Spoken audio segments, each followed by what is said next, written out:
ನಮಸ್ಕಾರ ವೀಕ್ಷಕರೇ, ಏಷ್ಯಾನೆಟ್ ಸುವರ್ಣ ನ್ಯೂಸ್ನ ಜಾತಕ ಫಲ ವಿಶೇಷ ಕಾರ್ಯಕ್ರಮಕ್ಕೆ ಸ್ವಾಗತ. ನಾನು ನಯನ ಶಂಕರ್. ಇವತ್ತು ಬುಧವಾರ. ಈ ದಿನದ ವಿಶೇಷತೆ ಹೇಗಿದೆ, ಇವತ್ತು ದ್ವಾದಶ ರಾಶಿಗಳ ಫಲಾಫಲಗಳೇನು, ಜೊತೆಗೆ ಬಹಳ ಮುಖ್ಯವಾಗಿ ನೀವು ಕಳಿಸಿರುವಂತಹ ಸಂದೇಶಗಳಿಗೆ ಪರಿಹಾರವೇನು, ಎಲ್ಲವನ್ನ ನೋಡ್ತಾ ಹೋಗೋಣ. ಇದೀಗ ನಮ್ಮ ಜೊತೆ ಖ್ಯಾತ ಜ್ಯೋತಿಷಿಗಳಾಗಿರುವಂತಹ ಶ್ರೀಕಂಠ ಶಾಸ್ತ್ರಿ ಅವರಿದ್ದಾರೆ. ಬನ್ನಿ ಅವರನ್ನ ಮೊದಲಿಗೆ ಕಾರ್ಯಕ್ರಮಕ್ಕೆ ಸ್ವಾಗತಿಸೋಣ. ಶಾಸ್ತ್ರಿಗಳೇ, ಕಾರ್ಯಕ್ರಮಕ್ಕೆ ಸ್ವಾಗತ. ನಮಸ್ಕಾರ. ಶಾಸ್ತ್ರಿಗಳೇ, ಇವತ್ತು ಬುಧವಾರ, ಈ ದಿನದ ವಿಶೇಷತೆಯನ್ನು ತಿಳಿಸ್ಕೊಡೋದಾದ್ರೆ? ಶ್ರೀ ಗುರುಭ್ಯೋ ನಮಃ. ಹರಿ ಓಂ. ಮೂರ್ತಿತ್ವೇ ಪರಿಕಲ್ಪಿತ ಶಶಿಭೃತೋ ವರ್ತ್ಮಾ ಪುನರ್ಜನ್ಮನ ಮಾತ್ಮೇ ಚಾತ್ಮವಿದಾಂ ಕೃತಶ್ಚ ಯಜತಾಂ ಭರತ ಅಮರ ಜ್ಯೋತಿಷಾಂ ಲೋಕಾನಾಂ ಪ್ರಳಯೋದ್ಭವ ಸ್ಥಿತಿ ವಿಭಶ್ಚಾನೇಕಥಾಯ ಶ್ರಿತೌ ವಾಚನ್ನ ಸದತಾ ತ್ವನೇಕ ಕಿರಣ ತ್ರೈಲೋಕ್ಯ ದೀಪೋರಭಿಃ. ಸಮಸ್ತ ವೀಕ್ಷಕರಿಗೆ ಶುಭೋದಯ, ಶುಭ ಬೆಳಗು. ಈ ದಿನದ ಸಂದೇಶಗಳನ್ನು ಪರಿಶೀಲಿಸುವ ಪೂರ್ವದಲ್ಲಿ ಈ ಹೊತ್ತಿನ ಪಂಚಾಂಗವನ್ನು ಗಮನಿಸಿಕೊಳ್ಳೋಣ. ಶ್ರೀ ವಿಶ್ವಾವಸುನಾಮ ಸಂವತ್ಸರ, ದಕ್ಷಿಣಾಯಣ, ಹೇಮಂತ ಋತು, ಮಾರ್ಗಶಿರ ಮಾಸ, ಕೃಷ್ಣ ಪಕ್ಷವಾಗಿದೆ. ಈ ದಿವಸ ಬುಧವಾರವಾಗಿರ್ತಕ್ಕಂಥದ್ದು, ತ್ರಯೋದಶಿ ತಿಥಿ, ವಿಶಾಖ ನಕ್ಷತ್ರ. ಈ ದಿವಸ ಬುಧವಾರ, ತ್ರಯೋದಶಿಯೂ ಇದೆ. ಈ ಕಾರಣದಿಂದಾಗಿ ಪ್ರದೋಷ ಪೂಜೆ ತಪ್ಪದೆ ಮಾಡಿ. ಪ್ರದೋಷ ಪೂಜೆಯಿಂದ ನಮಗೆ ಶತ್ರು ನಿವಾರಣೆಯಾಗುತ್ತೆ. ಪ್ರದೋಷ ಪೂಜೆಯಿಂದ ವಿಜಯ ಸಿಗುತ್ತೆ. ಪ್ರದೋಷ ಪೂಜೆಯಿಂದ ನಮ್ಮ ಮನಸ್ಸಿನ ದೋಷಗಳೆಲ್ಲ ಮುಕ್ತವೂ ಆಗಿಬಿಡ್ತವೆ. ಹೀಗಾಗಿ ಈ ದಿವಸ ತಪ್ಪದೆ ಪ್ರದೋಷ ಪೂಜೆ ಮಾಡಿ. ಬುಧವಾರವಾಗಿರೋದ್ರಿಂದ ವಿಷ್ಣುವಿನ ಪ್ರಾರ್ಥನೆ, ವಿಷ್ಣು ಸಹಸ್ರನಾಮವನ್ನು ಹೇಳ್ಕೊಳ್ಳಿ. ಶಿವಸಹಸ್ರನಾಮ, ವಿಷ್ಣು ಸಹಸ್ರನಾಮ ಇಬ್ಬರಲ್ಲೂ ವಸ್ತುತಃ ಭೇದವಿಲ್ಲ. ಶಿವ ಅರ್ಧನಾರೀಶ್ವರ ಅಂತ ಅನ್ನಿಸ್ಕೊಳ್ಳೋಕ್ಕಿಂತ ಮುಂಚೆಯೇ ಅವನು ಅರ್ಧ ದೇಹವನ್ನು ಹರನಿಗೆ ಕೊಟ್ಬಿಟ್ಟಿದ್ದ. ಹೀಗಾಗಿ ಹರಿಹರೇಶ್ವರ ಅಂತ ಪ್ರಸಿದ್ಧನಾದ. ಪುರಾಣಗಳಲ್ಲಿ ನಾವು ಗಮನಿಸಿದ್ರೆ ಕಥೆಗಳು, ವಿಷ್ಣು ಸಂಬಂಧಿ ಶಿವ ಸಂಬಂಧಿ ಕಥೆಗಳನ್ನು ನೋಡಿದಾಗ ಅವರಿಬ್ಬರಲ್ಲೂ ಭೇದವಿಲ್ಲ ಅಂತ ಶಿವನೇ ಹೇಳ್ಕೊಳ್ತಾನೆ. ವಿಷ್ಣು ಸಹಸ್ರನಾಮದ ನೀವು ಕೊನೆಯ ಸಾಲುಗಳನ್ನು ನೋಡ್ತಾ ಫಲಶ್ರುತಿಯಲ್ಲಿ ಗಮನಿಸಿದ್ರೆ ಅಲ್ಲಿ ಶಿವ ಒಂದು ಮಾತನ್ನು ಹೇಳ್ತಾನೆ. ಏನು? ಪಾರ್ವತಿ ಪ್ರಶ್ನೆಯನ್ನು ಕೇಳ್ತಾಳೆ. ಏನಪ್ಪ, ನೀನು ಯಾವಾಗಲೂ ಧ್ಯಾನಸ್ಥನಾಗಿರ್ತೀಯಲ್ಲ, ಯಾವಾಗ ನೋಡಿದ್ರು ಜಪ ಮಾಡ್ತಾ ಇರ್ತೀಯಲ್ಲ, ಏನು ಜಪ ಮಾಡ್ತಾ ಇರ್ತೀಯ ಅಂತ ಪಾರ್ವತಿ ಕೇಳ್ತಾಳೆ. ಅದಕ್ಕೆ ಶಿವ ಹೇಳ್ತಾನೆ, ಏನು ಮಾಡ್ತಾ ಇದ್ದೀನಿ ಗೊತ್ತಾ, ನಾನು ಶ್ರೀರಾಮ ರಾಮ ರಾಮೇತಿ ರಮೇ ರಾಮೇ ಮನೋರಮೆ ಸಹಸ್ರನಾಮ ತತ್ತುಲ್ಯಂ ರಾಮನಾಮ ವರಾನನೆ. ಈ ಉತ್ತರ ಕೊಡ್ತಾನೆ ಶಿವ. ನಾನು ಯಾರು ಜಪ ಮಾಡ್ತಾ ಇರ್ತೀನಿ ಅಂತ ನಿನಗೆ ಕುತೂಹಲ ಇತ್ತಲ್ವ, ಕೇಳು ಹೇಳ್ತೀನಿ ಅಂತ. ಶ್ರೀರಾಮ ರಾಮ ರಾಮೇತಿ. ಅರೆ, ಶಿವನಿಗೆ ಶಕ್ತಿ ಬೇಕು ಅಂತಂದರೆ ರಾಮ ಪೂಜೆ, ರಾಮ ಪ್ರಾರ್ಥನೆ ಮಾಡ್ತಾನೆ. ಶ್ರೀರಾಮ ರಕ್ಕಸರನ್ನು ಮೆಟ್ಟಿ ನಿಲ್ಲಬೇಕು ಅಂದರೆ ಶಿವಪೂಜೆಯನ್ನು ಮಾಡ್ತಾನೆ. ಒಬ್ರಿಗೊಬ್ಬರು ಗೌರವಿಸುವ ದೃಷ್ಟಿಕೋನ ಹೇಗಿದೆ, ಇದನ್ನು ತಗೊಳ್ಳೋದೇ ಇಲ್ಲ ನಾವು ಬರೀ ಶಿವದ್ವೇಷ, ವಿಷ್ಣುದ್ವೇಷ ಇವುಗಳಲ್ಲಿ ನಾವು ಕಚ್ಚಾಡ್ಕೊಳ್ತಾ ಇದ್ದೀವಿ. ಅವನ ಮೇಲೂ ಇವನು ಕೇಳು, ಇವನ ಮೇಲೂ ಅವನು ಕೇಳು ಅಂತ. ಹೀಗೆಲ್ಲ ಭೇದ ಉಂಟು ಮಾಡೋದ್ರಿಂದ ಎಂಥ ಪಾಪ ಬರುತ್ತೆ ನಮಗೆ. ದೇವತೆಗಳಿಗೆ ನಮ್ಮಲ್ಲಿ ಈರ್ಷೆ, ಕೋಪ, ದ್ವೇಷ ಇದೆ. ನಾವು ಯಾರನ್ನೋ ಬೈತೀವಿ, ಅವ್ರನ್ನ ಕಂಡ್ರೆ ಆಗಲ್ಲ, ಈ ಥರದ ಮನಸ್ಥಿತಿ ನಮಗಿದೆ. ದೇವತೆಗಳಿಗೆ ಆ ಥರದ ಮನಸ್ಸು ಇರುತ್ತೇನ್ರಿ? ಇದು ಯೋಚನೆ ಮಾಡಬೇಕಲ್ಲ. ಸೊ ಪ್ರಜ್ಞೆಯಿಂದ ಯೋಚನೆ ಮಾಡದೇ ಇದ್ದರೆ ಹೇಗೆ ಅಂತ. ಹೀಗಾಗಿ ಈ ದಿವಸ ಇವೆಲ್ಲ ಭೇದಗಳನ್ನು ಮರೆತು ಶಿವಸಹಸ್ರನಾಮ, ವಿಷ್ಣು ಸಹಸ್ರನಾಮ ಒಂದನ್ನು ಶಿವಸಹಸ್ರನಾಮ ಹೇಳಿದ್ರೆ ವಿಷ್ಣುವಿನಿಂದಲೂ ವರ ಸಿಗುತ್ತೆ, ವಿಷ್ಣು ಸಹಸ್ರನಾಮ ಹೇಳಿದ್ರೆ ಶಿವನಿಂದಲೂ ವರ ಸಿಗುತ್ತೆ. ಹೀಗಾಗಿ ಒಂದು ಪೂಜೆಯಲ್ಲಿ ಎರಡು ಫಲವನ್ನು ಕೊಡ್ತಕ್ಕಂಥದ್ದಾಗಿದೆ ಈ ವಿಷ್ಣು ಸಹಸ್ರನಾಮ, ಶಿವ ಸಹಸ್ರನಾಮ ಅಂತಕ್ಕಂಥದ್ದು. ಹೀಗಾಗಿ ಈ ದಿವಸ ತಪ್ಪದೆ, ಪ್ರದೋಷವೂ ಇದೆ, ಬುಧವಾರವೂ ಬಂದಿದೆ, ಹರಿಹರರ ಪ್ರಾರ್ಥನೆಗೆ ತುಂಬ ಉತ್ಕೃಷ್ಟವಾದ ದಿವಸ. ಬೆಳಗ್ಗೆ ಈ ದಿವಸ ವಿಷ್ಣು ಸಹಸ್ರನಾಮ ಹೇಳ್ಕೊಳ್ಳಿ, ಪ್ರದೋಷ ಕಾಲದಲ್ಲಿ ಶಿವ ಸಹಸ್ರನಾಮ ಹೇಳ್ಕೊಳ್ಳಿ. ಇವೆರಡಕ್ಕಿಂತ ಬಲವಾದ ಅಸ್ತ್ರಾಯುಧಗಳು ಇನ್ನೆಲ್ಲಿದೆ ನಮಗೆ? ಬದುಕನ್ನು ಸಾಗಿಸಲಿಕ್ಕೆ ಸಾಕಲ್ವ ಇದೊಂದು ಊರುಗೋಲು. ಎರಡು ಕೈಗಳಲ್ಲಿ ಎರಡು ವಿಷ್ಣು ಸಹಸ್ರನಾಮ, ಶಿವ ಸಹಸ್ರನಾಮ ಅಂತ ಊರುಗೋಲಿದ್ದರೆ ನೀವು ಎಂಥ ದುಸ್ತರವಾದ ಬೆಟ್ಟವನ್ನು ಸುಲಭವಾಗಿ ಹತ್ಬಿಡ್ತೀರಲ್ವ. ಜೀವನದ ಹಾದಿಯೇ ಹಾಗೆ ಎತ್ತರ ಉತ್ತರೋತ್ತರವಾಗಿರುತ್ತೆ. ಮುಂದಿನ ಹಾದಿ ಹೇಗಿರುತ್ತೆ, ಮುಂದಿನ ಹಾದಿ ಅಂತಕ್ಕಂಥದ್ದು ಮೇಲಿನ ಹಾದಿ ಅಂತ. ನಾವು ಅಲ್ಲಿಗೆ ತಾನೇ ಹೋಗೋದು ಕೊನೆಗೆ. ನಾವು ಹಿಂಗಿಲ್ಲ, ನಮ್ಮ ಹಾದಿ ಹೀಗಿದೆ. ಯಾಕೆಂದರೆ ಕೊನೆಗೆ ನಾವೆಲ್ಲ ಹೋಗ್ತೀವಿ, ಎಲ್ಲರೂ ತೋರಿಸೋದಲ್ಲ ಅಲ್ಲಿ ಹೋದ ಅಂತ. ಕೊನೆಗೆ ಅಲ್ಲಿ ಹೋದ ಅನ್ಲಿ ನಮ್ಮ ಪ್ರಯಾಣನೂ ಆ ಕಡೆಗೆ ಇದೆಯಲ್ವಾ. ಹೀಗಾಗಿ ಇಂಥ ಒಂದು ಬೆಟ್ಟವನ್ನು ಹತ್ತಬೇಕಾಗಿದ್ದರೆ ನಮ್ಮೆಲ್ಲರ ಯಾನ ಅಪೇಕ್ಷೆ ಸ್ವರ್ಗಕ್ಕೆ ಇರ್ತದೆ, ನಾವು ಹೋಗೋದು ನರಕಕ್ಕಾಗಿರುತ್ತೆ. ಎಲ್ಲಿದೆಯಪ್ಪ ಅದು ಅಂದರೆ ಅಲ್ಲೇ ಇದೆಯಲ್ವಾ. ಹೀಗಾಗಿ ನಾವು ದಿವಸ ಓಡ್ತಾ ಇದ್ದೀವಿ ನರಕದ ಕಡೆಗೆ. ಹಾಗಾಗಿ ಅಲ್ಲಾದರೂ ಸ್ವಲ್ಪ ಶಾಂತಿ ನೆಮ್ಮದಿ ಸಿಗಬೇಕು ಅಂದರೆ ಇವೆರಡು ಊರುಗೋಲಬೇಕು. ಹೀಗಾಗಿ ಈ ದಿವಸ ತುಂಬ ಪ್ರಶಸ್ತವಾಗಿದೆ ನೋಡಿ. ಆ ಎರಡು ಬಲವಾದ ಸಹಾಯದಿಂದ ನಾವು ಜೀವನದ ಹಾದಿಯನ್ನು ಸುಲಭವಾಗಿ ಕ್ರಮಿಸಬಹುದು. ಈ ಒಂದು ದೃಷ್ಟಿಯಲ್ಲಿ ಶಿವಕೇಶವರನ ಸ್ಮರಣೆ ಮಾಡಿಕೊಳ್ಳಿ. ಮನಸ್ಸಿಗೆ ಯಾವುದೇ ಕ್ಲೇಶಗಳು, ದ್ವೇಷದ ಆಲೋಚನೆಗಳು ಇವ್ಯಾವೂ ಬರದೆ ಮನಸ್ಸಿನಲ್ಲಿ ಹರಿಹರರು ತುಂಬಿದ್ದಾಗ ನಿಮ್ಮೊಳಗೆ ಹೇಗರಿ ವಿಷ ಬಂದು ಸೇರಲಿಕ್ಕೆ ಅವಕಾಶ ಆಗುತ್ತೆ. ನನ್ನೊಳಗೆ ಸದಾ ವಿಷ್ಣುವೇ ನೆಲೆಸಿದ್ರೆ, ನನ್ನೊಳಗೆ ಸದಾ ಶಿವನೇ ನೆಲೆಸಿದರೆ ಮತ್ತೊಂದಕ್ಕೆ ಅವಕಾಶವಾದ. ಹೀಗಾಗಿಯೇ ತಾನೇ ಅಕ್ಕ ಮಹಾದೇವಿಯರು, ಬಸವಣ್ಣನವರು ಯಾಕೆ ಚನ್ನಮಲ್ಲಿಕಾರ್ಜುನನ್ನು ಬಿಟ್ಟು ಆಕೆ ಹೇಳುವ ಮಾತು, ತನು ಕರಗದವರಲ್ಲಿ ಪುಷ್ಪವನೊಲ್ಲೆಯಯ್ಯ ನೀನು. ತನು ಕರಗದವರಲ್ಲಿ ನಿನ್ನ ಮನಸ್ಸಲ್ಲಿ ಕರಗದೇ ಇದ್ದರೆ ಆ ಭಗವಂತನ ಆ ಸತ್ವ ತುಂಬಿಕೊಳ್ಳದೇ ಇದ್ದರೆ ಅಂಥವ್ರ ಮನಸ್ಸಿನಲ್ಲಿ ಅಂಥವರಿಂದ ನಿನ್ನ ಪುಷ್ಪನಾದರೂ ಹೇಗೆ ತಗೋತೀಯ ಅಂತ. ಆಕೆ ಮಹಾ ದೊಡ್ಡ ಪಟ್ಟಿ ಮಾಡ್ತಾಳೆ ಬಿಡಿ, ನಂಗೆ ಅದೆಲ್ಲವೂ ನೆನಪಿಲ್ಲ. ಅದನ್ನು ಕೇಳಿದಾಗ ಅವ್ರು ಯಾಕೆ ಹಾಗಿದ್ದಾರೆ, ಆ ಮಟ್ಟದಲ್ಲಿದ್ದಾರೆ ಅಂತಂದರೆ ಅದು ತುಂಬ ಮನಸ್ಸಿನ ತುಂಬ ಅವನೇ ಚನ್ನಮಲ್ಲಿಕಾರ್ಜುನನೇ ತುಂಬಿಕೊಂಡು ಬಿಟ್ಟಿದ್ದಾನೆ ಅಕ್ಕ ಮಹಾದೇವಿಗೆ. ಇನ್ಯಾವ ಆಲೋಚನೆ ಬರಲಿಕ್ಕೆ ಸಾಧ್ಯ ಹೇಳಿ. ಹಾಗಾಗಿ ಈ ದಿವಸ ನಾವು ಅಕ್ಕ ಮಹಾದೇವಿನ ಮಂಗಳಾರತಿ ಮಾಡಿ ಪೂಜೆ ಮಾಡಿ ಕೈ ಮುಗಿತೀವಿ. ನಾವು ಅಕ್ಕ ಮಹಾದೇವಿಗೆ ಆಯಿತು ಅಂದರೆ ನಮಗೆ ಆಗಲ್ವಾ?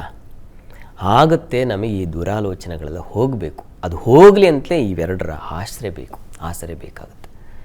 ತಪ್ಪದೆ ಮಾಡಿ, ಒಳ್ಳೆಯದಾಗಲಿ. ಖಂಡಿತವಾಗ್ಲೂ ಶಾಸ್ತ್ರಿಗಳೇ, ಶಿವ ಮತ್ತು ವಿಷ್ಣುವಿನಲ್ಲಿ ಯಾವುದೇ ಭೇದವಿಲ್ಲ. ಶಿವ ಸಹಸ್ರನಾಮ, ವಿಷ್ಣು ಸಹಸ್ರನಾಮವನ್ನು ಹೇಳೋದ್ರಿಂದ ಕೇಳೋದ್ರಿಂದ ನಮ್ಮಲ್ಲಿರುವ ಕಷ್ಟಗಳನ್ನು ದೂರ ಮಾಡಿಕೊಂಡು ಆ ಭಗವಂತನಿಗೆ ಇನ್ನಷ್ಟು ಹತ್ರ ಆಗ್ಬೋದು ಅನ್ನೋದನ್ನು ತಿಳಿಸ್ಕೊಟ್ಟಿದ್ದೀರಾ. ಈಗ ವೀಕ್ಷಕರು ಕಳಿಸಿರೋ ಸಂದೇಶಗಳನ್ನು ನೋಡುವಂಥ ಟೈಮ್ ಬಂದಿದೆ, ನೋಡ್ತಾ ಹೋಗೋಣ ಶಾಸ್ತ್ರಿಗಳೇ. ಮೊದಲನೇ ಸಂದೇಶವನ್ನು ದಾವಣಗೆರೆಯಿಂದ ಮಂಜುನಾಥ್ ಅವರು ಕಳಿಸಿದ್ದಾರೆ. ಮಂಜುನಾಥ್ ಅವರ ಜನ್ಮ ದಿನಾಂಕ 16/9/1962. ಹುಟ್ಟಿದ ಸಮಯ ಸಂಜೆ 7:05. ನಾನು ರಿಯಲ್ ಎಸ್ಟೇಟ್ ಮಾಡಬಹುದಾ, ಆ ಉದ್ಯಮವನ್ನು ನಾನು ವೃತ್ತಿಯನ್ನಾಗಿ ಮಾಡ್ಕೋಬೋದಾ ಅನ್ನುವ ಪ್ರಶ್ನೆಯನ್ನು ಕೇಳಿದ್ದಾರೆ ಶಾಸ್ತ್ರಿಗಳೇ. ಮಂಜುನಾಥ್ ಅವರ ಪ್ರಶ್ನೆ, ರಿಯಲ್ ಎಸ್ಟೇಟ್ ಮಾಡಬೇಕು ಅಂತಿದ್ದಾರೆ, ಅದನ್ನು ಮುಂದುವರಿಸಬಹುದಾ, ಅದನ್ನೇ ಆಯ್ಕೆ ಮಾಡ್ಕೋಬಹುದಾ ಅಂತ. ಹೌದು ಶಾಸ್ತ್ರಿಗಳೇ. ನೋಡಿ, ತಮ್ಮ ಜಾತಕವನ್ನು ಪರಿಶೀಲಿಸಿದ್ರೆ ಇದು ಮೀನ ಲಗ್ನವಾಗಿದೆ. ಲಗ್ನದಿಂದ ಚತುರ್ಥಾಧಿಪತಿ, ವಸ್ತುತಃ ಭೂಮಿ ಇತ್ಯಾದಿಗಳನ್ನು ನೋಡಬೇಕಿದ್ರೆ ಚತುರ್ಥಾಧಿಪತಿ ಚೆನ್ನಾಗಿದ್ದಾನ ಅಂತ ನೋಡಬೇಕು. ಅವನು ಬುಧನೇ ಆಗಿದ್ದಾನೆ. ಶಾಸ್ತ್ರದಲ್ಲಿ ಗ್ರಹಗಳಿಗೆ ಈ ಪಂಚಭೂತ ಕಾರಕತ್ವವನ್ನು ಹೇಳಿದೆ. ಶಿಖಿಭೂ ಕಪಯೋ ಮರುದ್ಗಣಾನಾಂ ವಶಿನೋ ಭೂಮಿ ಸುತಾದಯ ಕ್ರಮಾತ್ ಅಂತ ಹೇಳಿದೆ. ಇಲ್ಲಿ ಭೂತತ್ವಕ್ಕೆ ಅಧಿಪತಿ ಯಾರು ಅಂದರೆ ಬುಧನೇ ಆಗಿದ್ದಾನೆ. ಆಕಾಶ ತತ್ವಕ್ಕೆ ಗುರುವು, ಅಗ್ನಿತತ್ವಕ್ಕೆ ಸೂರ್ಯ ಹಾಗೂ ಕುಜನನ್ನು ಸಂಯೋಗ ಮಾಡ್ತಾರೆ. ಜಲತತ್ವಕ್ಕೆ ಶುಕ್ರನನ್ನು, ಚಂದ್ರನನ್ನು ಕಾರಣೀಕರ್ತ ಅಂತ ಹೇಳ್ತಾರೆ. ಹಾಗೆ ಭೂಮಿಗೆ ಬುಧ. ಹೀಗಾಗಿ ಅಂಥವನು ಚೆನ್ನಾಗಿರಬೇಕು. ರಿಯಲ್ ಎಸ್ಟೇಟ್ ಮಾಡಬೇಕಿದ್ರೆ ಭೂಮಿಯ ಅಧಿಪತಿ ಚೆನ್ನಾಗಿರಬೇಕಲ್ಲ.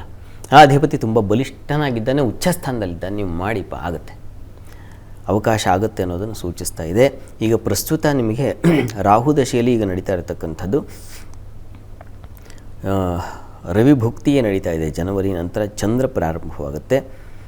ಚಂದ್ರನೂ ಜಾತಕದಲ್ಲಿ ತುಂಬ ಚೆನ್ನಾಗಿದ್ದಾನೆ. ಹೀಗಾಗಿ ಧನಸ್ಥಾನದಲ್ಲಿದ್ದಾನೆ. ತಾವು ಮಾಡಬಹುದು, ಮಾಡಿ, ಒಳ್ಳೆಯದಾಗಲಿ. ಸರಿ ಶಾಸ್ತ್ರಿಗಳೇ, ಮುಂದಿನ ಸಂದೇಶವನ್ನು ಸಾಗರದಿಂದ ವಿನಾಯಕ್ ಅವರು ಕಳಿಸಿದ್ದಾರೆ. ವಿನಾಯಕ್ ಅವರ ಜನ್ಮ ದಿನಾಂಕ 15/10/1993. ಹುಟ್ಟಿದ ಸಮಯ ಬೆಳಗ್ಗೆ 7:15. ಮದುವೆ ಮತ್ತು ಕೆಲಸದ ಬಗ್ಗೆ ತಿಳಿಸ್ಕೊಡಿ ಅಂತ ಪ್ರಶ್ನೆ ಕೇಳಿದ್ದಾರೆ ಶಾಸ್ತ್ರಿಗಳೇ. ವಿನಾಯಕ್ ಅವರ ಪ್ರಶ್ನೆ ಒಂದು ವಿವಾಹ ಮತ್ತು ವೃತ್ತಿ ಬಗ್ಗೆ ಕೇಳಿದ್ದಾರೆ. ಹೌದು ಶಾಸ್ತ್ರಿಗಳೇ. ಜಾತಕ ನೋಡೋಣ. ನೋಡಿ, ತಮ್ಮದು ತುಲಾ ಲಗ್ನವಾಗಿದೆ. ಲಗ್ನದಿಂದ ಕರ್ಮಾಧಿಪತಿಯಾಗಿರ್ತಕ್ಕಂಥ ಚಂದ್ರ ವ್ಯಯದಲ್ಲಿದ್ದಾನೆ. ನೀವು ಕೆಲಸಕ್ಕಾಗಿ ಸ್ವಲ್ಪ ಪರಿಶ್ರಮ ತಗೋಬೇಕಾಗತ್ತೆ, ದೈವಾರಾಧನೆಯೂ ಬೇಕಾಗುತ್ತೆ. ಪುರುಷ ಪ್ರಯತ್ನ, ದೈವಾನುಗ್ರಹ ಎರಡೂ ಇರಬೇಕು. ನೀವು ಸ್ವಲ್ಪ ಹೆಚ್ಚಿನ ಪ್ರಯತ್ನ ಮಾಡಬೇಕು. ಯಾದೇವಿ ಸರ್ವಭೂತೇಷು ವೃತ್ತಿರೂಪೇಣ ಸಂಸ್ಥಿತ ನಮಸ್ತಸ್ಯೈ ನಮಸ್ತಸ್ಯೈ ನಮಸ್ತಸ್ಯೈ ನಮೋ ನಮಃ. ಈ ಮಂತ್ರ ಹೇಳ್ಕೊಳ್ಳಿ, ಪ್ರತಿ ದಿವಸ 108 ಬಾರಿ ಶ್ರದ್ಧೆಯಿಂದ ಹೇಳ್ಕೊಳ್ಳಿ. ವೃತ್ತಿಯಲ್ಲಿ ಅನುಕೂಲ ಉಂಟಾಗುತ್ತೆ. ಇನ್ನು ವಿವಾಹಕ್ಕೆ ಕುಜನ ದೃಷ್ಟಿ ಇದೆ, ಸಪ್ತಮಕ್ಕೆ ಶನಿ ದೃಷ್ಟಿಯೂ ಇದೆ. 2 ಪಾಪಗ್ರಹಗಳು ನೋಡ್ತವೆ. ಕಲತ್ರಭೇ ಪಾಪಯುತೇಥ ದೃಷ್ಟೇ, ಪಾಪಗ್ರಹಗಳ ಯುತಿ ಅಥವಾ ದೃಷ್ಟಿ ಬಿದ್ದರೆ ಕಲತ್ರ ಹಾನಿ ಅಂತ ಹೇಳಿದೆ. ಹೀಗಾಗಿ ವಿವಾಹಕ್ಕೆ ಸ್ವಲ್ಪ ತೊಡಕಿದೆ. ಕುಜ ಶನೈಶ್ಚರ 2 ಶಾಂತಿ ಖಂಡಿತ ಬೇಕು. ಶುಕ್ರನು ಲಗ್ನಾಧಿಪತಿಯೂ ಬಲಹೀನ ನೀಚನಾಗಿದ್ದಾನೆ. ಶುಕ್ರ ಅವನು ವಿವಾಹ ಕಾರಕ. ಹೀಗಾಗಿ ಶುಕ್ರ ಕುಜ ಶನೈಶ್ಚರ 3 ಶಾಂತಿಯನ್ನು ದಯವಿಟ್ಟು ಮಾಡಿಸಿ. ಅದರಿಂದ ಮುಂದೆ ಅನುಕೂಲ ಆಗುತ್ತೆ ನಿಮಗೆ. ಯಾವಾಗ ಅನುಕೂಲ ಇದೆ ಅಂತಂದರೆ ನೋಡಿ, ನಿಮಗೆ ಪ್ರಯತ್ನಕ್ಕೆ ಶುಕ್ರನ ಸಂಚಾರ ಚೆನ್ನಾಗಿದೆ. ಈಗ ಈ ಕಾರಣದಿಂದಾಗಿ ಪ್ರಯತ್ನ ಮಾಡಿ, ಈ ಗ್ರಹಶಾಂತಿ ಮಾಡಿಸಿ ಪ್ರಯತ್ನ ಮಾಡಬಹುದು. ಮೊದಲಿಗೆ ವೃತ್ತಿ ಬಲಪಡಿಸ್ಕೊಳ್ಳಿ, ಆಮೇಲೆ ವಿವಾಹ ಪ್ರಯತ್ನ ಮಾಡಿ.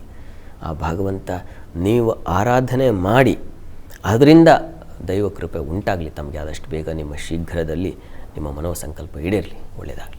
ಸರಿ ಶಾಸ್ತ್ರಿಗಳೇ, ಮುಂದಿನ ಸಂದೇಶವನ್ನು ಪುತ್ತೂರಿನಿಂದ ಯಜ್ಞ ಅವರು ಕಳಿಸಿದ್ದಾರೆ.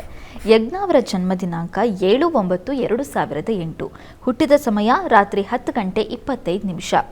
ಶಿಕ್ಷಣದ ಬಗ್ಗೆ ತಿಳಿಸ್ಕೊಡಿ ಅಂತ ಪ್ರಶ್ನೆ ಕೇಳಿದ್ದಾರೆ ಶಾಸ್ತ್ರಿಗಳೇ. ಯಜ್ಞ ಅವರ ಪ್ರಶ್ನೆ ಶಿಕ್ಷಣಕ್ಕೆ ಸಂಬಂಧಿಸಿದೆ ಅಲ್ವಾ? ಹೌದು ಶಾಸ್ತ್ರಿಗಳೇ. ಜಾತಕ ನೋಡೋಣ. ನೋಡಿ, ತಮ್ಮದು ಮೇಷಲಗ್ನವಾಗಿದೆ. ಲಗ್ನದಿಂದ ಈ ಪಂಚಮಾಧಿಪತಿ ಹೈಯರ್ ಸ್ಟಡೀಸ್ ವೇಳೆಗೆ ಈ ಪ್ರಾಥಮಿಕ ಹಂತ ಮುಗಿಸಿ ಚತುರ್ಥ ಪಂಚಮ ಎಲ್ಲ ಗಮನಿಸ್ಕೊಳ್ಬೇಕು. ಚತುರ್ಥಾಧಿಪತಿ ಚಂದ್ರ ನಿಮಗೆ ಅಷ್ಟಮದಲ್ಲಿದ್ದಾನೆ. ರವಿ ತುಂಬ ಚೆನ್ನಾಗಿದ್ದಾನೆ. ಹೀಗಾಗಿ ರವಿಯ ಬಲ ಮತ್ತು ರವಿಗೆ ಗುರುವಿನ ದೃಷ್ಟಿ, ಭಾಗ್ಯದಲ್ಲಿರೋ ಗುರು, ಇದು ತುಂಬ ಒಳ್ಳೆಯ ಫಲ ತಂದುಕೊಡುತ್ತೆ.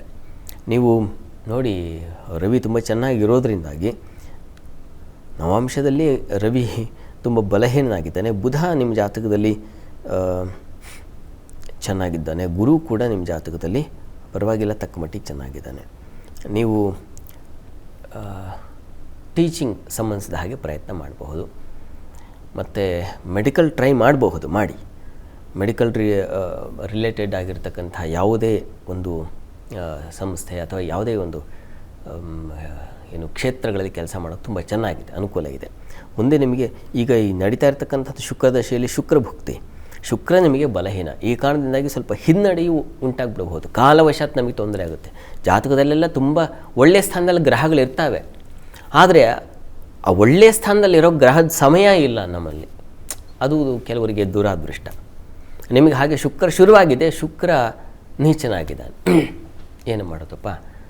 ಈ ಕಾರಣದಿಂದಾಗಿ ನಾವು ಏನು ಮಾಡಬೇಕು? ಆರಾಧನೆಗೆ ಮಾಡಬೇಕಾಗುತ್ತೆ. ಶುಕ್ರನಿಗೆ ಮಹಾಲಕ್ಷ್ಮಿ ಪ್ರಾರ್ಥನೆ ಹೇಳಿದೆ. ಹೀಗಾಗಿ ವಿದ್ಯಾಲಕ್ಷ್ಮಿಯ ಪ್ರಾರ್ಥನೆಯನ್ನು ಪ್ರತಿ ದಿವಸ ತಾವು ಮಾಡಿ, ಮಹಾಲಕ್ಷ್ಮಿ ಸನ್ನಿಧಾನದಲ್ಲಿ ಒಂದು ಅಷ್ಟೋತ್ತರ ಸೇವೆ ಮಾಡಿಸಿ. ನೀವೇ ಮನೆಯಲ್ಲಿ ಅಷ್ಟೋತ್ತರ ಹೇಳ್ಕೊಂಡ್ರೂ ಆಗುತ್ತೆ. ಪ್ರತಿ ದಿವಸ ಹೇಳ್ಕೊಂಡ್ರೆ ಒಳ್ಳೆಯ ಬುದ್ಧಿ, ಒಳ್ಳೆಯ ಆಲೋಚನೆ, ಒಳ್ಳೆಯ ಬುದ್ಧಿವಂತರ ಸಂಪರ್ಕ ಇದೆಲ್ಲ ಏರ್ಪಾಡಾಗುತ್ತೆ. ಪ್ರಯತ್ನ ಮಾಡಿ, ಒಳ್ಳೆಯದಾಗಲಿ. ಶಾಸ್ತ್ರಿಗಳೇ, ಮೇಷರಾಶಿಯಿಂದ ಕನ್ಯಾ ರಾಶಿವರೆಗಿನ ಈ ದಿನದ ಫಲಾಫಲ ತಿಳಿಸ್ಕೊಡೋದಾದರೆ? 12 ರಾಶಿಗಳ ಫಲಾಫಲ ತಿಳಿಯುವ ಮುನ್ನ ಈ ಹೊತ್ತಿನ ಗ್ರಹಸ್ಥಿತಿಯನ್ನು ಗಮನಿಸ್ಕೊಳ್ಳೋದಾದರೆ, ಮಿಥುನ ರಾಶಿಯಲ್ಲಿ ಗುರು ಇರತಕ್ಕಂಥದ್ದು, ಕೇತು ಇರತಕ್ಕಂಥದ್ದು ಸಿಂಹರಾಶಿಯಲ್ಲಿ, ಚಂದ್ರ ಸಂಚರಿಸ್ತಾ ಇದ್ದಾನೆ, ಅದು ತುಲಾ ರಾಶಿಯಲ್ಲಿ. ವೃಶ್ಚಿಕ ರಾಶಿಯಲ್ಲಿ ಅಲ್ಲಿ ಶುಕ್ರ ಬುಧರ ಯುತಿಯನ್ನು ಕಾಣ್ತಾ ಇದ್ದೀವಿ. ಇನ್ನು ಧನು ರಾಶಿಯಲ್ಲಿ ರವಿ ಕುಜರ ಯುತಿಯನ್ನು ಕಾಣ್ತಾ ಇದ್ದೀವಿ.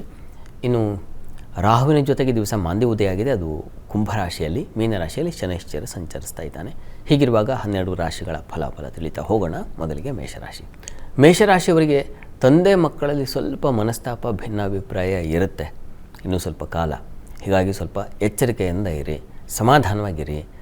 ತಂದೆಯ ಮಕ್ಕಳಲ್ಲೇ ಈರ್ಷ್ಯೆ ಬಂದುಬಿಟ್ರೆ ಕಥೆ ಏನು? ಹೀಗಾಗಿ ಆ ಒಂದು ಅರಿವು ಇಟ್ಕೋಬೇಕಾಗತ್ತೆ ಈ ದಿವಸ. ವ್ಯಾಪಾರದಲ್ಲಿ ತುಂಬ ಚೆನ್ನಾಗಿದೆ. ಈ ವಸ್ತ್ರ ವ್ಯಾಪಾರ, ಹಣ್ಣಿನ ವ್ಯಾಪಾರ, ಹೂವಿನ ವ್ಯಾಪಾರಗಳಿಗೆ ತುಂಬ ಚೆನ್ನಾಗಿದೆ. ಅನುಕೂಲಕರ ವಾತಾವರಣ, ಲಾಭ ಇತ್ಯಾದಿ ಕಾಣ್ತೀರಾ. ಬಂಧು ಸ್ನೇಹಿತರಿಂದಲೂ ತುಂಬ ಉಪಕಾರ ಸಹಕಾರ ಕಾಣಲಿಕ್ಕೆ ಅವಕಾಶ ಇದೆ ಈ ದಿವಸ. ಕೆಲಸ ಕಾರ್ಯಗಳಲ್ಲೂ ಅನುಕೂಲ ಇದೆ, ಆತಂಕ ಬೇಡ. ಔಷಧ ವ್ಯಾಪಾರಿಗಳಿಗೆ ವಿಶೇಷವಾಗಿ ಹೆಚ್ಚಿನ ಲಾಭ ಗಳಿಕೆಗೆ ಅವಕಾಶ ಇದೆ. ಹೀಗಾಗಿ ಮೇಷರಾಶಿಯವರಿಗೆ ಹೆಚ್ಚಿನ ಪಾಲು ಚೆನ್ನಾಗಿದೆ. ಈ ತಂದೆ ಮಕ್ಕಳ ಸಮಸ್ಯೆ ನಿವಾರಣೆಗೆ ನರಸಿಂಹ ಪ್ರಾರ್ಥನೆ, ಶಿವ ಪ್ರಾರ್ಥನೆ ಎರಡೂ ಮಾಡಿ. ಇನ್ನು ವೃಷಭ ರಾಶಿಯವರಿಗೆ ಈ ದಿವಸ ಕೆಲಸ ಕಾರ್ಯಗಳಲ್ಲಿ ತೊಡಕನ್ನು ಸೂಚಿಸ್ತಾ ಇದೆ. ಅವರೇ ಸ್ವಲ್ಪ ಹುಷಾರಾಗಿರಬೇಕು. ಈ ದಿವಸ ಕೆಲಸದ ವಿಚಾರದಲ್ಲಿ ಯಾವುದೋ ಒಂದು ವಿಷಘಟನೆ ನಡೆದು ಬಿಡುತ್ತೆ, ಅದು ನಿಮ್ಮ ಮನಸ್ಸನ್ನು ಘಾಸಿ ಮಾಡುತ್ತೆ, ನೋವು ಮಾಡುತ್ತೆ. ಹೆಣ್ಣುಮಕ್ಕಳು ಬಹಳ ಹುಷಾರಾಗಿರಿ. ಈ ದಿವಸ ಕೆಲಸ ಸ್ಥಳದಲ್ಲಿ ಎಚ್ಚರಿಕೆಯಿಂದ ಇರಬೇಕು. ಔಷಧ ವ್ಯಾಪಾರಿಗಳು ತುಂಬ ಜಾಗ್ರತೆ ವಹಿಸಬೇಕು. ಮೋಸ ಸಾಧ್ಯತೆಯನ್ನು ಸೂಚಿಸ್ತಾ ಇದೆ, ಹುಷಾರು. ಈ ದಿವಸ ಹಣಕಾಸಿಗೆ ಬರ ಇಲ್ಲ, ಹಣಕ್ಕೇನು ಬರ ಇಲ್ಲ, ಮಾತಿಗೂ ಬರ ಇಲ್ಲ, ನಿಮಗೆ ಚೆನ್ನಾಗಿದೆ. ಮತ್ತು ವಿದ್ಯಾರ್ಥಿಗಳಿಗೆ ತುಂಬ ಚೆನ್ನಾಗಿದೆ. ಈ ದಿವಸ ಸ್ತ್ರೀಯರಿಗೆ ಸ್ವಲ್ಪ ಸಾಲ, ಶತ್ರುಗಳ ಬಾಧೆ, ಸ್ವಲ್ಪ ತೊಡಕನ್ನು ಸೂಚಿಸ್ತಾ ಇದೆ, ಹುಷಾರಾಗಿರಬೇಕು. ಈ ದಿವಸ ಉಳಿದ ಹಾಗೆ ನಿಮಗೆ ನೋಡಿ ಆರೋಗ್ಯದಲ್ಲೂ ಸ್ವಲ್ಪ ಏರುಪೇರನ್ನು ಸೂಚಿಸ್ತಾ ಇದೆ. ಹೀಗಾಗಿ ಹುಷಾರು, ಎಚ್ಚರ ವಹಿಸಿ. ಈ ದಿವಸ ಪ್ರಾರ್ಥನೆಗೆ ದುರ್ಗಾ ಸನ್ನಿಧಾನದಲ್ಲಿ ಅಭಿಷೇಕ ಮಾಡಿಸೋದು, ಅಷ್ಟೋತ್ತರ ಮಾಡಿಸೋದು ಒಳ್ಳೆಯದು. ಇನ್ನು ಮಿಥುನ ರಾಶಿಯವರಿಗೆ ಈ ದಿವಸ ವೃತ್ತಿಯಲ್ಲಿ ಬಹಳ ವಿಶೇಷವಾದ ಅನುಕೂಲ ಇದೆ, ಸಂಶಯ ಇಲ್ಲ ಅದರಲ್ಲಿ. ಇನ್ನು ಉಳಿದ ಹಾಗೆ ಬುದ್ಧಿ ಚುರುಕಾಗಿರುತ್ತದೆ. ಹೆಣ್ಣು ಮಕ್ಕಳಿಗೆ ಪ್ರತಿಭಾಶಕ್ತಿ, ಸಂಶೋಧನೆ, ಅಧ್ಯಯನ ಇಂಥವುಗಳಲ್ಲಿ ಅಥವಾ ಹೊಸ ಆಲೋಚನೆ, ತಾಯಿ ಮಕ್ಕಳಲ್ಲಿ ಒಂದು ಸಾಮರಸ್ಯದ ಬಾಳ್ವೆ, ಹೀಗೆ ಅನ್ಯೋನ್ಯತೆ ಚೆನ್ನಾಗಿದೆ. ಈ ದಿವಸ ಹಣಕ್ಕೂ ಕೊರತೆ ಇಲ್ಲ, ಹಣಕಾಸಿನ ಸಮೃದ್ಧಿ, ಮಕ್ಕಳಿಂದಲೇ ಹಣ ಎಷ್ಟು ಬೇಕು, ಏನು ಖರ್ಚಿಗೆ ಬೇಕಾ ತಗೋ, ಈ ರೀತಿಯ ಒಂದು ಅನುಕೂಲ ಇದೆ. ಈ ದಿವಸ ನಿಮಗೆ ತೊಡಕಂದರೆ ಸ್ವಲ್ಪ ಧರ್ಮ ಕಾರ್ಯಗಳಲ್ಲಿ ಅಸಮಾಧಾನ, ಏನೋ ಹಿನ್ನಡೆ ಇದು ಉಂಟಾಗುತ್ತೆ. ಶುಭ ಕಾರ್ಯಗಳು ಮತ್ತೊಂದು ಇನ್ನೆಲ್ಲ ಹೋಗಿದ್ದರೆ ಅಲ್ಲೂ ಸ್ವಲ್ಪ ಹಿನ್ನಡೆ. ವಸ್ತುತಃ ಕೃಷ್ಣ ಪಕ್ಷದ ಕೊನೆಯಲ್ಲಿದ್ದೀವಿ, ಅದೇ ಸ್ವಲ್ಪ ಅಸಮಾಧಾನ. ಪ್ರಾರ್ಥನೆಗೆ ಈ ದಿವಸ ತಪ್ಪದೇ ದುರ್ಗಾ ಪ್ರಾರ್ಥನೆಯನ್ನೇ ಮಾಡಿ. ಇನ್ನು ಕರ್ಕಟಕ ರಾಶಿಯವರಿಗೆ ಈ ದಿವಸ ರೈತರಿಗೆ ತುಂಬ ಚೆನ್ನಾಗಿದೆ. ಸಮಾಧಾನ, ಕೆಲಸ ಕಾರ್ಯಗಳಲ್ಲಿ ಒಂದು ಅನುಕೂಲ, ಸಹಕಾರ ಸಿಗ್ತಕ್ಕಂಥದ್ದು. ಮತ್ತು ಬಂಧುಗಳಲ್ಲಿ, ಮಿತ್ರರಲ್ಲೂ ಕೂಡ ತುಂಬ ಅನ್ಯೋನ್ಯತೆ, ಸಾಮರಸ್ಯ ಭಾವನೆ ಈ ದಿವಸ ಚೆನ್ನಾಗಿದೆ. ಪ್ರಯಾಣದಲ್ಲೂ ಸೌಖ್ಯಕರ, ಹಿತಕರ ವಾತಾವರಣ ಕಾಣಬಹುದು. ಇನ್ನು ಈ ದಿವಸ ನಿಮಗೆ ಸ್ವಲ್ಪ ವಸ್ತು ನಷ್ಟತೆ ಸೂಚಿಸ್ತಾ ಇದೆ. ಇನ್ಯಾರೋ ಆಗಂತುಕರಿಂದಾಗಿ ಸಮಸ್ಯೆ, ನಿಮ್ಮ ಕಣ್ಣೆದುರಿಗೆ ಒಂದು ಪ್ರಮಾದ ನಡೆದು ಹೋದರೂ ನಿಮ್ಮ ಕೈಯಲ್ಲಿ ಆಗದೆ ಏನೂ ನೋಡ್ಕೊಂಡು ಸುಮ್ಮನೆ ಕೂತಿರೋದು ಅಥವಾ ಭಯದಿಂದ ಓಡೋದು, ಈ ಥರದ್ದು ಒಂದು ಸಾಧ್ಯತೆ ಇದೆ. ಒಂಥರ ವಿಚಿತ್ರವಾದ ವಾತಾವರಣ ನಿರ್ಮಾಣ ಆಗುತ್ತೆ ದಿವಸ. ಬಹಳ ಜಾಗ್ರತೆ ಇರಿ. ಪ್ರಾರ್ಥನೆಗೆ ತಪ್ಪದೆ ನಾಗದೇವರ, ಸುಬ್ರಹ್ಮಣ್ಯನ ಪ್ರಾರ್ಥನೆ ಎರಡೂ ಮಾಡಿ. ಇನ್ನು ಸಿಂಹರಾಶಿಯವರಿಗೆ ಕೆಲಸ ಕಾರ್ಯಗಳಲ್ಲಿ ತುಂಬ ಚೆನ್ನಾಗಿದೆ, ಅನುಕೂಲದ ವಾತಾವರಣ, ಲಾಭವನ್ನು ಕಾಣ್ತೀರ ಈ ದಿವಸ. ಸ್ವೀಟ್ ಸ್ಟಾಲ್ ಆ ವ್ಯಾಪಾರಿಗಳಿಗೆ ತುಂಬ ವಿಶೇಷವಾದ ಲಾಭ ಇದೆ. ಈ ದಿವಸ ಸಹೋದರರು, ಸೇವಕರಿಂದಲೂ ಕೂಡ ಸ್ವಲ್ಪ ಸಹಾಯ ನಿರೀಕ್ಷೆ ಮಾಡಬಹುದು. ಒಳ್ಳೆಯ ಸಲಹೆ ಕೂಡ ಸಿಗುತ್ತೆ ಈ ದಿವಸ, ಉತ್ತಮರಿಂದ ಉತ್ತಮ ಸಲಹೆ. ದಾಂಪತ್ಯದಲ್ಲಿ ಸ್ವಲ್ಪ ಕಿರಿಕಿರಿ, ಮನಸ್ತಾಪ ಸೂಚಿಸ್ತಾ ಇದೆ. ಶಿವಶಕ್ತಿಯರ ಆರಾಧನೆ ತುಂಬ ಒಳ್ಳೆಯದು ಮಾಡಿ. ಇನ್ನು ಕನ್ಯಾ ರಾಶಿಯವರಿಗೆ ಈ ದಿವಸ ಕೆಲಸ ಕಾರ್ಯಗಳಲ್ಲಿ ತುಂಬ ಅನುಕೂಲ, ಶುಭ ಫಲವನ್ನು ಕಾಣಬಹುದು. ಈ ದಿವಸ ಅನ್ನ ಸಮೃದ್ಧಿ ಚೆನ್ನಾಗಿದೆ. ವಿದ್ಯಾರ್ಥಿಗಳಿಗೆ ತುಂಬ ಚೆನ್ನಾಗಿರ್ತದೆ. ಮನೆಯಲ್ಲಿ, ಕುಟುಂಬದಲ್ಲಿ ಸ್ತ್ರೀಯರಿಗೆ ಒಳ್ಳೆಯ ವಾತಾವರಣ. ಹೆಣ್ಣುಮಕ್ಕಳು ಮನೇಲಿ ಚೆನ್ನಾಗಿದ್ದರೆ ಆ ವಾತಾವರಣ ಎಲ್ಲ ಚೆನ್ನಾಗಿರುತ್ತೆ, ಆ ದಿನ ಎಲ್ಲ ಚೆನ್ನಾಗಿರುತ್ತೆ. ಆ ರೀತಿಯಲ್ಲಿ ಈ ದಿವಸ ಚೆನ್ನಾಗಿದೆ. ಸ್ವಲ್ಪ ಆರೋಗ್ಯದಲ್ಲಿ ಏರುಪೇರಾಗಬಹುದು, ಯಾವುದೋ ಒಂದು ಇನ್ಫೆಕ್ಷನ್ ನಿಮ್ಮನ್ನು ತುಂಬ ಬಾಧಿಸಬಹುದು. ಹೀಗಾಗಿ ಗಮನ ಇರಲಿ. ಆದಷ್ಟು ಬೇಗ ತಪಾಸಣೆ, ಔಷಧ ಸೇವನೆ ಇದು ಬಹಳ ಒಳ್ಳೆಯದು, ಅದನ್ನು ಮಾಡಿ. ಮತ್ತು ದುರ್ಗಾ ಕವಚ ಹೇಳ್ಕೊಳ್ಳಿ. ಇನ್ನು ತುಲಾರಾಶಿಯವರಿಗೆ ಕೆಲಸ ಕಾರ್ಯಗಳಲ್ಲಿ ತುಂಬ ಚೆನ್ನಾಗಿದೆ. ಸ್ವಂತ ವ್ಯಾಪಾರಿಗಳು, ಸ್ವಂತ ಬಿಸ್ನೆಸ್ ಅಂತೀವಲ್ಲ, ಅದು ತುಂಬ ಚೆನ್ನಾಗಿದೆ. ಈ ಕೋಳಿ, ಕುರಿ, ಹೈನುಗಾರಿಕೆ ಅಂತಾರಲ್ಲ, ಈ ಕ್ಷೇತ್ರಗಳಲ್ಲಿರೋರಿಗೆ ತುಂಬ ವಿಶೇಷ ಲಾಭ ಗಳಿಕೆಗೆ ಅವಕಾಶ ಇದೆ. ಧಾನ್ಯ ವ್ಯಾಪಾರಿಗಳಿಗೆ, ದಿನಸಿ ವ್ಯಾಪಾರಿಗಳಿಗೆ ತುಂಬ ಚೆನ್ನಾಗಿದೆ. ಸಂಗಾತಿಯಲ್ಲೂ ಸಾಮರಸ್ಯ, ಅನ್ಯೋನ್ಯತೆ ಕಾಣಲಿಕ್ಕೆ ಅವಕಾಶ ಇದೆ ಈ ದಿವಸ. ಮಕ್ಕಳ ವಿಚಾರದಲ್ಲಿ ಸ್ವಲ್ಪ ಏನೋ ಕಿರಿಕಿರಿ ಆಗಿಬಿಡುತ್ತೆ. ಒಂದು ಭಾವನೆಗಳಲ್ಲಿ ಸ್ವಲ್ಪ ವಿಷ ಬಿತ್ತನೆ ಆಗಿಬಿಡುತ್ತೆ. ಆ ರೀತಿಯಲ್ಲಿ ಸ್ವಲ್ಪ ಹುಷಾರು, ಎಚ್ಚರ ವಹಿಸಿ. ಲಲಿತಾ ಸಹಸ್ರನಾಮ ತಪ್ಪದೇ ಹೇಳ್ಕೊಳ್ಳಿ. ಮತ್ತು ಉದರ ಬಾಧೆ ಸೂಚಿಸ್ತಾ ಇದೆ, ಬೆನ್ನಿನ ನೋವು ಸೂಚಿಸ್ತಾ ಇದೆ, ಹುಷಾರು. ಇನ್ನು ವೃಶ್ಚಿಕ ರಾಶಿಯವರಿಗೆ ಕೆಲಸ ಕಾರ್ಯಗಳಲ್ಲಿ ತುಂಬ ಚೆನ್ನಾಗಿದೆ, ಅನುಕೂಲದ ವಾತಾವರಣ, ಧನ ಸಮೃದ್ಧಿ. ಸರ್ಕಾರಿ ವಲಯದಲ್ಲಿರ್ತಕ್ಕಂಥವರಿಗೆ ತುಂಬ ಚೆನ್ನಾಗಿದೆ, ವಿಶೇಷವಾದ ಅನುಕೂಲ, ಹಣಕಾಸಿನ ಸಹಾಯ ಇತ್ಯಾದಿ ಕಾಣಬಹುದು. ಈ ದಿವಸ ನಿಮಗೆ ಸ್ತ್ರೀಯರಿಗೆ ಸ್ವಲ್ಪ ಹೆಚ್ಚಿನ ಓಡಾಟ, ವ್ಯಯ ಸೂಚಿಸ್ತಾ ಇದೆ. ಹೆಣ್ಮಕ್ಳು ಗಮನ ವಹಿಸಿ. ಇನ್ನು ಪ್ರಯಾಣದಲ್ಲೂ ಅಷ್ಟೇ ಸ್ವಲ್ಪ ತೊಂದರೆ, ಎಲ್ಲೋ ಜಾರು ಬಿದ್ದುಬಿಡ್ತಕ್ಕಂಥದ್ದು, ಇನ್ನೇನು ಪ್ರಯಾಣದಲ್ಲಿ ಪ್ರಮಾದ, ಹುಷಾರು, ಎಚ್ಚರ ವಹಿಸಿ. ಸಮಾಧಾನವಾಗಿರಲ್ಲ ಈ ದಿವಸ. ಇದಕ್ಕೆ ಏನಪ್ಪ ಮಾಡೋದು? ಸುಬ್ರಹ್ಮಣ್ಯ ಪ್ರಾರ್ಥನೆಯನ್ನೇ ಮಾಡಿ. ಧನುರಾಶಿಯವರಿಗೆ ಈ ದಿವಸ ನಿಮಗೆ ನೋಡಿ ಲಾಭ ಇದೆ. ಹೆಣ್ಣುಮಕ್ಕಳಿಗೆ ಬಹಳ ವಿಶೇಷವಾದ ಅನುಕೂಲ ಉಂಟಾಗುತ್ತೆ. ಹಿರಿಯರಿಂದ ಒಳ್ಳೆಯ ಸಹಕಾರ ಸಿಗುತ್ತೆ. ಕೆಲಸ ಕಾರ್ಯಗಳಲ್ಲಿ ಸ್ವಲ್ಪ ಪರಿಶ್ರಮ ಇದೆ, ಆದರೆ ಅನುಕೂಲ ಆಗುತ್ತೆ, ಆತಂಕ ಬೇಡ. ವ್ಯಾಪಾರಿಗಳಿಗಂತೂ ತುಂಬ ಚೆನ್ನಾಗಿದೆ ಈ ದಿವಸ ಸೇವಕರು ಸಹಾಯಕರಿಂದ ಏನಾದರೂ ನಿರೀಕ್ಷೆ ಮಾಡ್ತಾ ಇದ್ದರೆ ಅಲ್ಲಿ ನಿಮಗೆ ಸ್ವಲ್ಪ ತೊಂದರೆ ಸೂಚಿಸ್ತಾ ಇದೆ. ಅಲ್ಲಿ ಅವರಿಂದಾಗಿ ಪ್ರಮಾದಗಳು ಉಂಟಾಗ್ಬಿಡಬಹುದು. ಆಂಜನೇಯನ ಪ್ರಾರ್ಥನೆ ಮಾಡಿ. ಇನ್ನು ಮಕರ ರಾಶಿಯವರಿಗೆ ವೃತ್ತಿಯಲ್ಲಿ ಬಹಳ ವಿಶೇಷವಾದ ಅನುಕೂಲ ಇದೆ ಈ ದಿವಸ. ಸ್ತ್ರೀಯರಿಗೆ ಬಹಳ ವಿಶೇಷವಾದ ಅನುಕೂಲ ಸಹಕಾರ ಸಿಗುತ್ತೆ ಈ ದಿವಸ. ಆಹಾರ ವ್ಯತ್ಯಾಸ ಮಾಡ್ಕೊಳ್ತೀರ ಈ ದಿವಸ. ಸ್ವಲ್ಪ ಜಂಕ್ ಫುಡ್ಡು, ಹೊರಗಿನ ಆಹಾರ, ಒಂದು ಫುಡ್ ಪಾಯ್ಸನ್ ಅಂತೀವಲ್ಲ, ಆ ರೀತಿಯಲ್ಲಿ ಆಗುವ ಸಾಧ್ಯತೆ ಇದೆ. ಆಹಾರದಲ್ಲಿ ಬಹಳ ಎಚ್ಚರ ವಹಿಸಿ. ವಿದ್ಯಾರ್ಥಿಗಳಿಗೆ ಸ್ವಲ್ಪ ತೊಂದರೆ, ತಕರಾರು, ಗಲಾಟೆ, ಘರ್ಷಣೆ ಇದನ್ನು ಸೂಚಿಸ್ತಾ ಇದೆ. ಅವರು ಎಚ್ಚರಿಕೆಯಿಂದ ಇರಬೇಕು. ಹಣಕಾಸಿನ ವಿಚಾರದಲ್ಲಿ ಹೆಣ್ಣುಮಕ್ಕಳು ಸ್ವಲ್ಪ ತೊಂದರೆ ಮಾಡ್ಕೊಳ್ಳೋ ಸಾಧ್ಯತೆ ಇದೆ, ಗಮನ ಇರಲಿ. ಪ್ರಾರ್ಥನೆಗೆ ದಿವಸ ಅನ್ನಪೂರ್ಣೇಶ್ವರಿ ಪ್ರಾರ್ಥನೆ, ಸುಬ್ರಹ್ಮಣ್ಯ ಸ್ವಾಮಿಯ ಪ್ರಾರ್ಥನೆ ಎರಡೂ ಮಾಡಿ. ಕುಂಭರಾಶಿಯವರಿಗೆ ಕೆಲಸ ಕಾರ್ಯಗಳಲ್ಲಿ ತುಂಬ ಚೆನ್ನಾಗಿದೆ, ಲಾಭ ಇದೆ. ರವಿಯಿಂದಾಗಿ ಅಂತೂ ಬಹಳ ವಿಶೇಷವಾಗಿ ಸಂಗಾತಿಯಿಂದ ವಿಶೇಷ ಲಾಭ, ಅನುಕೂಲ, ಸಹಕಾರಗಳು ಸಿಗ್ತಕ್ಕಂಥದ್ದು, ಒಳ್ಳೆಯ ಹಿತವಚನ ಮಾತನ್ನು ಕೇಳ್ತಕ್ಕಂಥದ್ದು, ಮತ್ತು ಧರ್ಮ ಕಾರ್ಯಗಳಲ್ಲಿ ಆಸಕ್ತಿ, ಒಳ್ಳೆಯ ಒಂದು ರೀತಿಯ ಪುಣ್ಯ ಕಾರ್ಯಗಳನ್ನು ಮಾಡ್ತಕ್ಕಂಥದ್ದು, ದಾನ ಪ್ರವೃತ್ತಿ, ಹೀಗೆ ಅನೇಕ ಬಗೆಯ ಶುಭ ಇದೆ. ಆದರೆ ಶರೀರದಲ್ಲಿ ಸ್ವಲ್ಪ ತ್ರಾಸು ಸೂಚಿಸ್ತಾ ಇದೆ. ಇನ್ಫೆಕ್ಷನ್ ಆಗ್ತಕ್ಕಂಥ ಸಾಧ್ಯತೆ, ಸ್ಕಿನ್ ಅಲರ್ಜಿ, ಕಣ್ಣಿನ ಬಾಧೆ, ಇದನ್ನೆಲ್ಲ ಸೂಚಿಸ್ತಾ ಇದೆ. ಹುಷಾರು. ಈ ದಿವಸ ನಾಗಕವಚ ಹೇಳ್ಕೊಳ್ಳಿ. ಇನ್ನು ಮೀನರಾಶಿಯವರಿಗೆ ಕೆಲಸ ಕಾರ್ಯಗಳಲ್ಲಿ ತುಂಬ ಚೆನ್ನಾಗಿದೆ. ಸರ್ಕಾರಿ ಕ್ಷೇತ್ರದಲ್ಲಿರೋರಿಗೆ, ಪೊಲೀಸ್ ಡಿಪಾರ್ಟ್ಮೆಂಟಲ್ಲಿರೋರಿಗೆ ತುಂಬ ಚೆನ್ನಾಗಿದೆ. ವಿಶೇಷವಾದ ಫಲ ಕಾಣಲಿಕ್ಕೆ ಅವಕಾಶ ಇದೆ. ಅಧಿಕಾರ ಬರುತ್ತೆ ನಿಮಗೆ. ಮತ್ತು ಈ ದಿವಸ ಸ್ವಲ್ಪ ಹೆಣ್ಮಕ್ಳಿಗೆ ಸ್ವಲ್ಪ ದುಃಖದ ವಾತಾವರಣ, ಸೋಲು ಇಂಥದ್ದನ್ನು ಸೂಚಿಸ್ತಾ ಇದೆ, ಗಮನ ಇರಲಿ. ಸ್ವಲ್ಪ ಕಾಲಿಗೆ ಪೆಟ್ಟು ಬೀಳಬಹುದು, ಕಾಲಿಗೆ ಇನ್ಫೆಕ್ಷನ್ ಆಗಬಹುದು, ಇನ್ಯಾವುದೋ ಒಂದು ಆ ರೀತಿಯ ತೊಂದರೆ ಸೂಚಿಸ್ತಾ ಇದೆ, ಗಮನ ಇರಲಿ. ಉಳಿದ ಹಾಗೆ ಸ್ನೇಹಿತರು, ಬಂಧುಗಳ ಸಹಕಾರ ಇತ್ಯಾದಿ ಎಲ್ಲ ಅನುಕೂಲಕರವಾಗಿದೆ. ಪ್ರಾರ್ಥನೆಗೆ ನೀವು ಕೂಡ ನಾಗಕವಚ ಹೇಳ್ಕೊಳ್ಳೋದು, ಅಮ್ಮನವರ ಸನ್ನಿಧಾನಕ್ಕೆ ಕ್ಷೀರ ಸಮರ್ಪಣೆ ಮಾಡೋದು, ಎರಡೂ ಮಾಡಿ, ಒಳ್ಳೆಯದಾಗುತ್ತೆ. ಈ ದಿವಸ 12 ರಾಶಿಗಳವರು, ರಾಶಿ ಗೊತ್ತಿಲ್ಲ ಅಂತಕ್ಕಂಥವ್ರು ಹೇಳಬಹುದಾದ ಮಂತ್ರ ಗಮನಿಸಿ. ಓಂ ವಿಶ್ವೇಶ್ವರಾಯ ನಮಃ ಮಂತ್ರ ಹೇಳ್ಕೊಳ್ಳಿ, ಅನುಕೂಲ ಆಗುತ್ತೆ. ಶಾಸ್ತ್ರಿಗಳೇ, ಈ ದಿನದ ವಿಶೇಷತೆ 12 ರಾಶಿಗಳ ರಾಶಿ ಫಲ, ಅದರ ಜೊತೆಗೆ ವೀಕ್ಷಕರ ಸಂದೇಶಗಳಿಗೆ ಪರಿಹಾರ ಕೂಡ ತಿಳಿಸ್ಕೊಟ್ಟಿದ್ದೀರಾ. ಧನ್ಯವಾದಗಳು ಶಾಸ್ತ್ರಿಗಳೇ. ಸರ್ವೇ ಜನಾಃ ಸುಖಿನೋ ಭವಂತು, ಸಮಸ್ತ ಸನ್ಮಂಗಳಾನಿ ಭವಂತು. ಎಲ್ಲರಿಗೂ ಶುಭವಾಗಲಿ. ವೀಕ್ಷಕರೇ, ಇದಾಗಿತ್ತು ಇವತ್ತಿನ ಜಾತಕ ಫಲ ವಿಶೇಷ ಕಾರ್ಯಕ್ರಮ. ನೇರ ದಿಟ್ಟ ನಿರಂತರ ಸುದ್ದಿಗಾಗಿ ನೋಡ್ತಾ ಇರಿ ಏಷ್ಯಾನೆಟ್ ಸುವರ್ಣ ನ್ಯೂಸ್.